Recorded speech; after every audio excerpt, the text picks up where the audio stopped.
A man once ruled a quarter of the world's wealth. His descendant died forbidden to hold a pen. And in between those two facts is one of the strangest, saddest falls in the history of empire. He surrendered on a promise that his life would be spared. Nobody promised anything else. What happened to him next is the kind of thing you don't forget once you know it. To understand how it got this bad, you have to go back more than 2 centuries before that surrender, to a moment when this dynasty didn't need anyone's mercy at all. In the late 1600s, under an emperor named Aurangzeb, the Mughal Empire controlled almost the entire Indian subcontinent, and by the estimates of economic historians who've tried to reconstruct the numbers, it was producing something like a quarter of the entire world's economic output. Not a quarter of output, a quarter of the world's. For a sense of scale, that is roughly the share the United States holds the global economy today.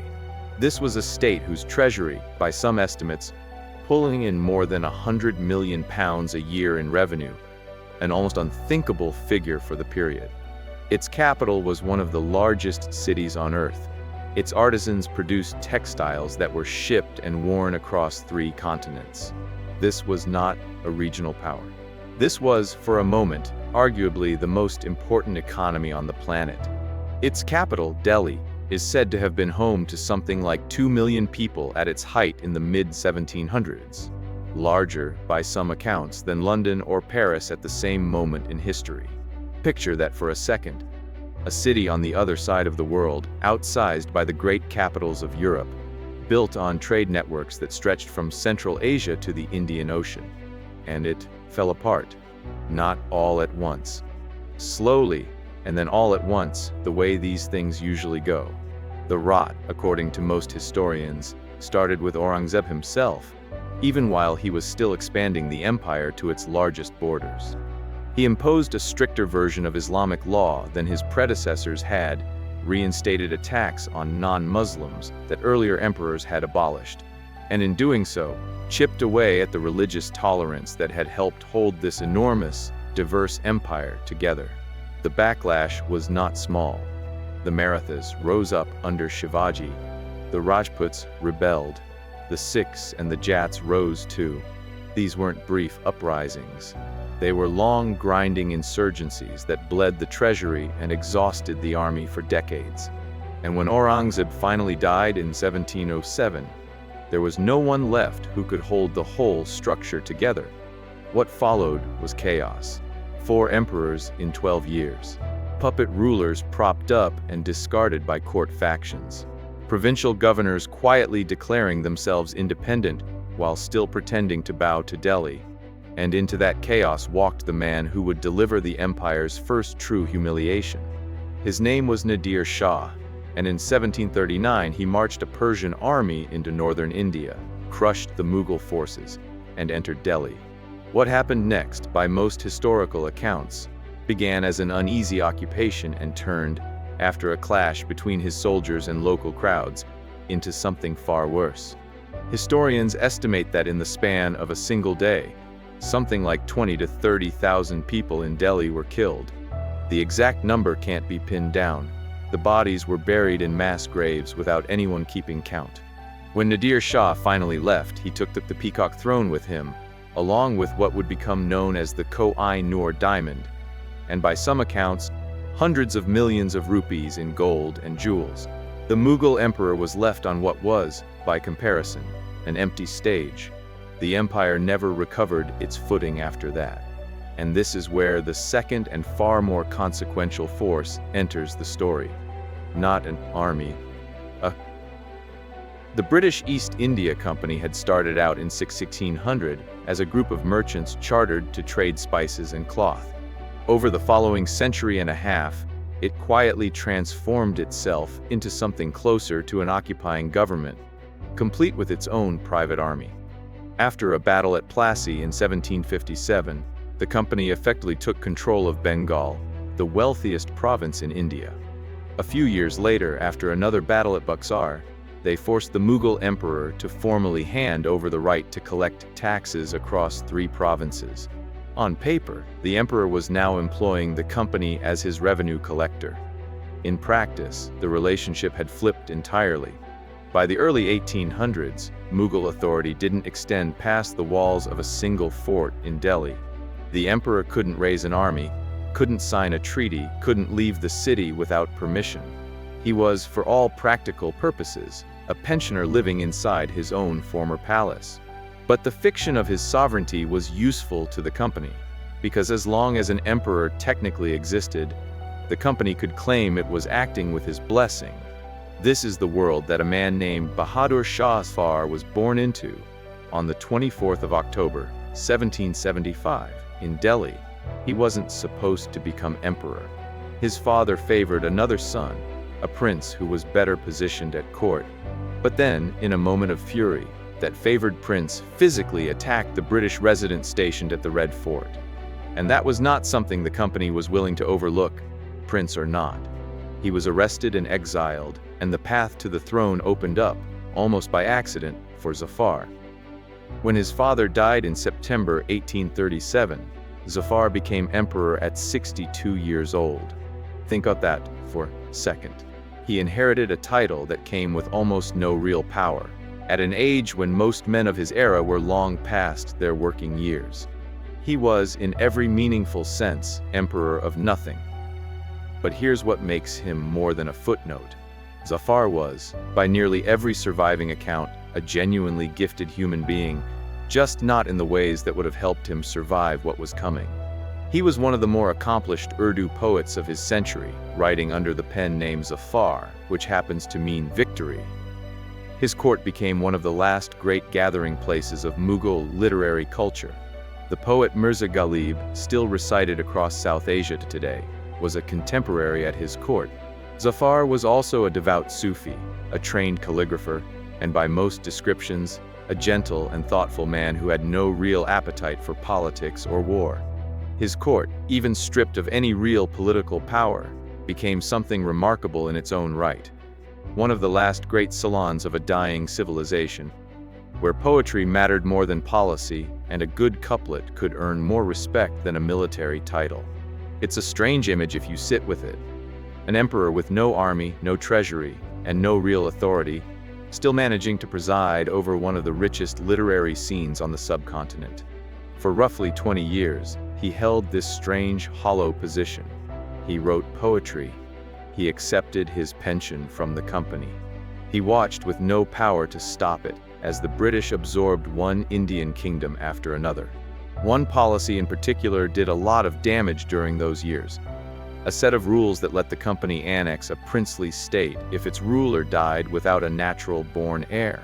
Dozens of royal families lived under the threat of losing everything the moment their line looked uncertain. Then, in February 1856, the British went further and removed the ruler of Awadh, a wealthy and independent kingdom, on the grounds of alleged misgovernment. It wasn't technically the same annexation policy. The British used a different justification here. But the effect was the same, and it landed especially hard because a huge number of the company's own Indian soldiers, its sepoys, came from Awadh. They watched their homeland get swallowed by the very institution they served. That resentment didn't go away. It sat there, waiting, and it wasn't only about Awadh. Across northern and central India, soldiers, landholders, and ordinary people had spent decades watching the British absorb kingdom after kingdom, rewrite tax systems, and quietly dismantle the world they'd grown up in. None of that on its own was going to start a war. What it did was leave an enormous amount of dry tinder lying around. All it needed was spark. And the spark that finally came wasn't a political grievance, it was something much smaller, much stranger, and in hindsight, almost inevitable. What lit the fuse, of all things, was a rifle cartridge. In 1857, the company issued its Indian troops a new rifle that required soldiers to bite open a greased paper cartridge before loading it. A rumor spread, and it spread fast, that the grease was made from a mixture of pig fat and cow fat. For Muslim soldiers, contact with pig fat was a serious religious violation. For Hindu soldiers, contact with cow fat was equally unacceptable. Whether the cartridges actually contained those specific fats is still debated by historians. and the British later claimed to have switched to vegetable oil, but by then it didn't matter. The rumor confirmed something a lot of soldiers already suspected, that their faiths were being deliberately targeted. At a garrison in Meerut, about 40 miles from Delhi, 85 soldiers of the 3rd Bengal Light Cavalry refused to use the new cartridges. They were court-martialed, stripped of their uniforms in front of thousands of their fellow soldiers, shackled and marched off to prison as a public warning to everyone else. It was meant to be a demonstration of British authority. Instead was the spark. On the 10th of May 1857, their comrades broke them out of jail. And in the chaos that followed, a young British officer named John Campbell Erskine MacNab, 18 years old, only recently arrived in India, became the first European killed in what was about to become the largest armed uprising the British Empire had ever faced on Indian soil. By nightfall, the cantonment at Meerut was burning, and the mutineers weren't stopping there. They were marching Delhi. Why Delhi? Because Delhi still meant something. Even hollowed out, even reduced to a fiction. The Mughal name was the only banner large enough to rally soldiers from different regions, different religions, and different regiments. If you wanted all of India to rise together, you needed the emperor's name attached to it, whether the emperor wanted that or not. On the morning of the 11th of May, the mutineers reached the Red Fort. They pushed into the emperor's private quarters and told him, more than asked him, that he was now the emperor of all Hindustan, the leader of a rebellion aimed at throwing the British out of India for good. He was 82 years old, and by most accounts, his first reaction wasn't triumph. It was fear. He knew exactly how fragile his position was.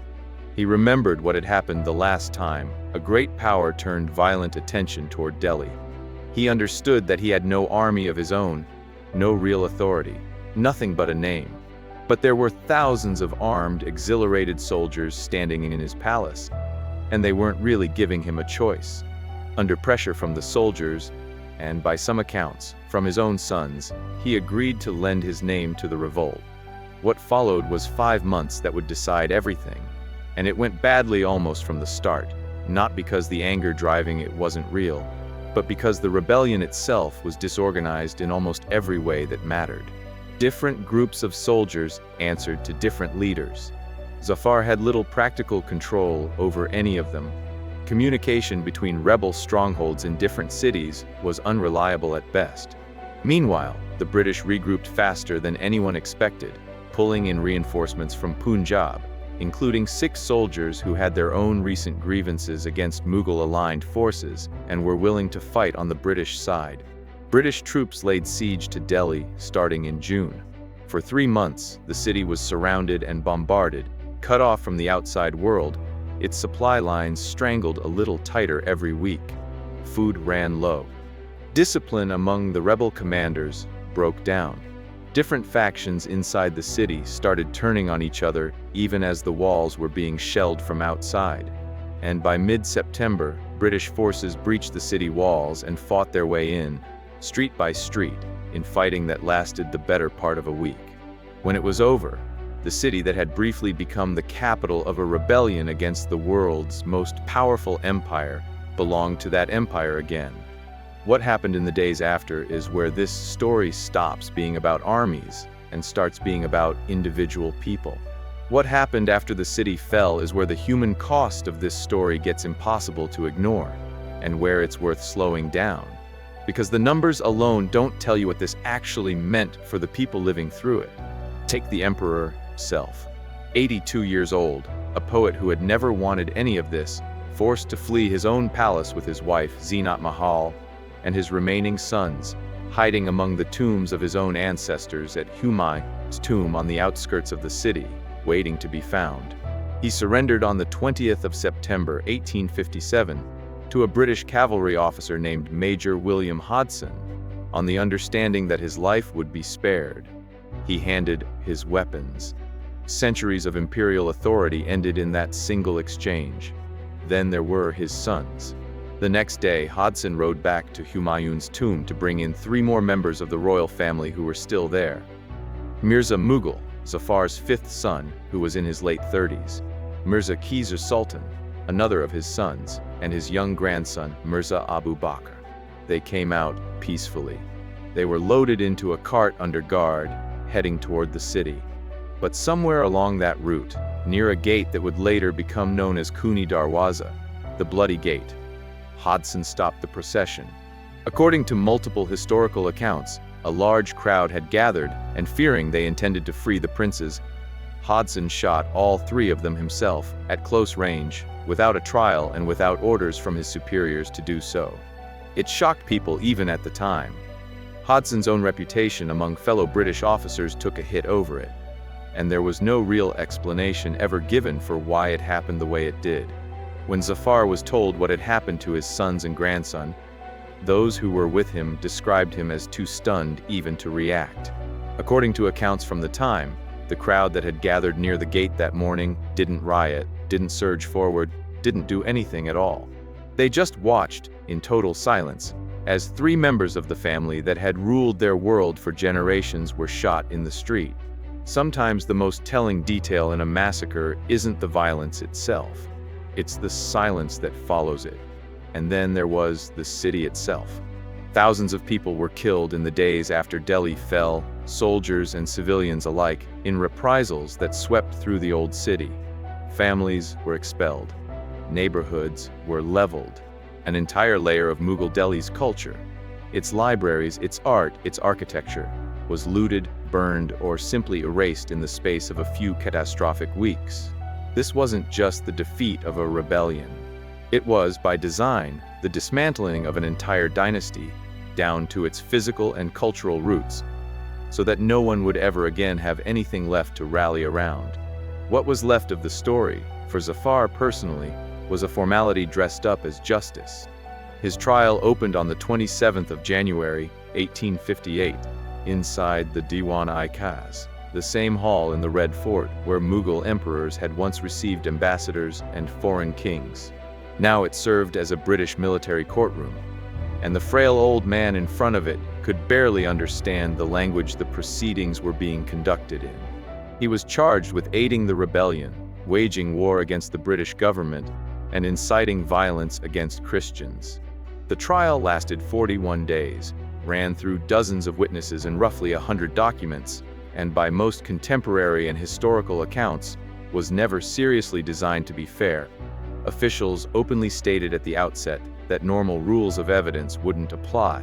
For most of the proceedings, by multiple accounts, Zafar seemed dazed, barely tracking what was happening around him. But every so often he'd rouse himself enough to insist on his own innocence. He submitted a short written defense insisting he had been a prisoner of the rebel soldiers rather than their leader, that he'd had no advance knowledge of the uprising and no real power to stop it once it began. Given the amount of resistance the British had just spent 5 months and thousands of lives crushing, it's not hard to guess how much that defense actually mattered to the outcome. Didn't matter at all. On the 9th of March, 1858, he was found guilty on every charge. Because Hodson had promised, back at Humayun's tomb, that Zafar's life would be spared if he surrendered, the British honored that one promise. Instead of execution, he was sentenced to exile for the rest of his life. They chose Rangoon in what was then British-controlled Burma, modern-day Yangon, Myanmar. It was remote, politically isolated, and about as far from Delhi as the company could reasonably send him. If he stayed in India, even in prison, his name alone could become a rallying point again. The solution was to remove him from India entirely, and let the Mughal name quietly fade out of memory in a country he'd never even visited. On the 7th of October, 1858, in the pre-dawn dark, Zafar, Zinat Mahal, and his 2 surviving sons were loaded into bullock carts and taken out of Delhi under armed guard. He was 83 years old, and had, as far as we know, never traveled more than a short distance from the city in his entire life. He was put on a ship that reached Rangoon in December that year, and he never saw Delhi again. What the British authorities did next was a quieter, slower kind of cruelty. Zafar and his family were confined to a small, run-down wooden house under constant surveillance. Visitors needed daily passes just to see them. Every servant who came near them needed a fresh pass, issued day by day. The public wasn't allowed anywhere near the property. And in one particularly pointed restriction, he was reportedly forbidden from using pen, paper, or ink. A punishment that for a man whose entire identity had been built around writing poetry was less about denying comfort and more about denying him the one thing that still made him who he was. It's hard to imagine a more precise form of erasure. Not a prison cell, not chains, just the quiet removal of a pen from a poet's hand, in a house nobody was allowed to visit, in a country where nobody spoke his language.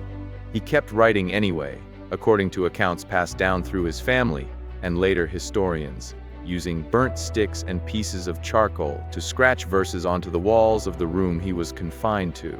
His poetry from this period, what survives of it, is not about politics or the rebellion.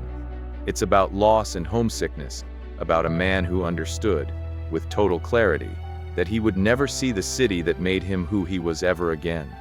There's a well-known couplet often attributed to him from this time, mourning that he couldn't even find a small patch of ground in his beloved homeland to be buried in, though it's worth saying, because we're trying to get the facts right here, that some scholars who've studied his surviving work closely have questioned whether he actually wrote that exact verse, or whether it was attached to his name later. Either way, it captured something true enough about his situation that it's remained attached to his memory for more than a century and a half. His health declined steadily over the 4 years he spent in Rangoon. By late 1862, he'd developed paralysis in his throat and could barely swallow. The British commissioner overseeing him noted that he was, in his words, evidently sinking. Arrangements for a grave were made before he'd even died.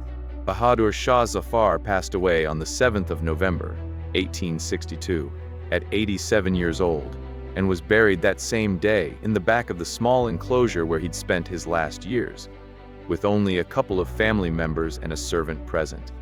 His wife wasn't there. The British made a very specific decision about that grave, and it tells you everything about how seriously they took the danger this old man's memory still posed. When requests came in to build a proper tomb, colonial officials explicitly said no, on the stated grounds that a marked grave might become a site of pilgrimage. So they buried him under plain turf, level with the ground, with nothing to mark the spot. No name, just grass. And for a while, it actually worked. The location lost. By 1903, when a delegation from India traveled to Rangoon specifically to pay their respects, nobody could even point them to the exact spot. Someone gestured vaguely toward a cluster of trees. After public pressure and years of petitioning, the British finally agreed in 1907 to put up a small stone slab. What it said was telling in its own way, not emperor, not sovereign. Just Bahadur Shah, ex-king of Delhi, died at Rangoon on November 7, 1862, and was buried near this spot. Even in death, they wouldn't fully use his title. And even the location on the slab was approximate. Then, nearly 130 years after he died, in February of 1991, laborers digging a drain near that same site in Yangon uncovered something unexpected. A brick-lined grave about 3 feet under the ground. Inside, wrapped in a silk shroud, was a skeleton. Historical records, the location, and inscriptions at the site all pointed to the same conclusion. The grave the British had gone out of their way to erase had simply been sitting there the entire time, waiting. A proper mausoleum was built on the site and opened to the public in 1994. Today it's known as the Dargah of Bahadur Shah Zafar, and it has become exactly what British officials feared it would become more than a century earlier, a place of pilgrimage. People from India, Bangladesh, and beyond travel there to pay their respects.